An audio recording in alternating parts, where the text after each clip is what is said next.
This video is going to look at the school's responsibility and what you need to do if a child is being bullied. The effects of bullying are far-reaching, so it's vital that you keep your eyes peeled and act if you suspect someone is being bullied.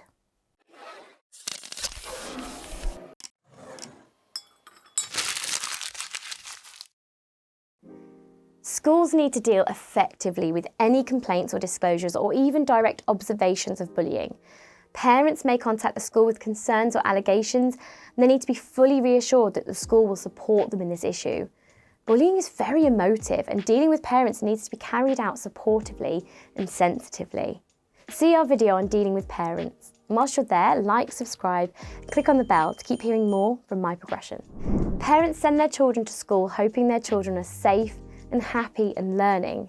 The parents of both parties will have their own feelings to deal with, and schools become the negotiator as well as the proactive adults striving for a resolution to the situation. On the government website, it states that by law, all state schools must have a behaviour policy in place that includes measures to prevent all forms of bullying among pupils.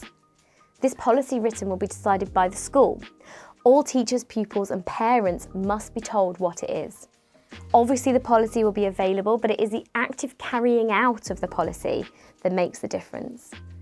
In school, there needs to be a whole school approach and attitude towards bullying.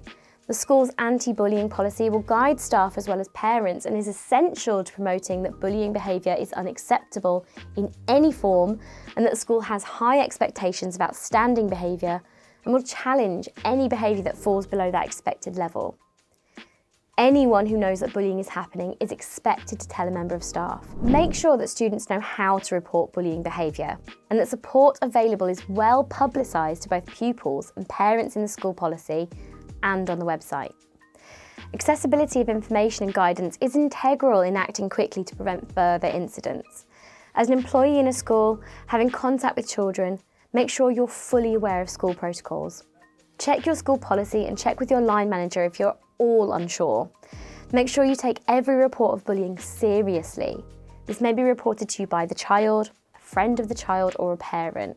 It's important to make those reporting a possible bullying incident to you feel heard and that some action will be taken. If a child has been brave enough to approach you and speak about bullying, be respectful and give them the attention they deserve. This leaves an open door, an escape route to approach you again. Keep a record of what's taken place and action taken. This might be through an online management system.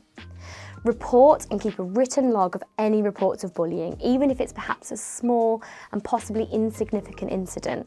A paper trail is essential, just in case things escalate. It's vital that this information is stored securely. We've linked our video on GDPR in the description below for more on how to safely store information. So this paper trail can include the name of the child, reported incident details including date and time and who was involved, action taken, reported to whom, parents informed, and review date. This can be kept in a file, online or a hard copy to be used to monitor situations. Information can be emailed to your line manager and leadership, and these logs are always worth keeping, as if an incident reoccurs and you're questioned about a prior incident, you've got evidence as well as a reminder of what happened. Some schools use a system called CPOMS, Child Protection Online Monitoring System, which is a great way of reporting incidents to other staff members as well as leadership, then acts as that paper trail which can be used as a legal document if ever required. In your conversation with a child or parent reporting bullying, you must assess whether the child is at risk of harm. And one question asked regularly is bullying a safeguarding issue? Under the Children Act 1989, a bullying incident should be addressed as a child protection concern when there is reasonable cause to suspect a child is suffering or is likely to suffer significant harm. Your safeguarding lead will need the details of this situation too, and they can guide and work with you to produce the best outcome. Ask the child what they want to happen. Sometimes children just need to offload. They need to make you aware of something. They approach you for a reason. Listen and do not promise anything. You'll likely have to take further action, but you also may be able to give them some strategies to cope with the name calling by an older boy in the year above. It might also take some action and a conversation with the older boy who you know well. It may be a simple fix, but it may not be. Never promise that you won't do anything. If you feel at all uncomfortable about what's going on, what has been said, report it and get help yourself so that you can help the child. Be clear on your response to bullying. It is unacceptable in any form and will not be tolerated. Bullying is not just a pupil issue. These protocols are also there to support staff too. We can apply all that we know to bullying in the workplace. Bullying in any form, at any age, is not to be tolerated. When a child, whatever their age, is suffering due to bullying, it can be a challenge for the whole family. It's very emotive and parents may be angry, want answers, need reassurance, as well as support and advice.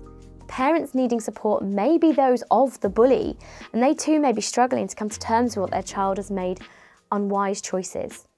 They may be distressed and angry too and also need guidance and advice. Listening, valuing opinions, planning together to support the child, and again working with the parents for the best of the child is going to then bring a consistent approach towards dealing with the situation.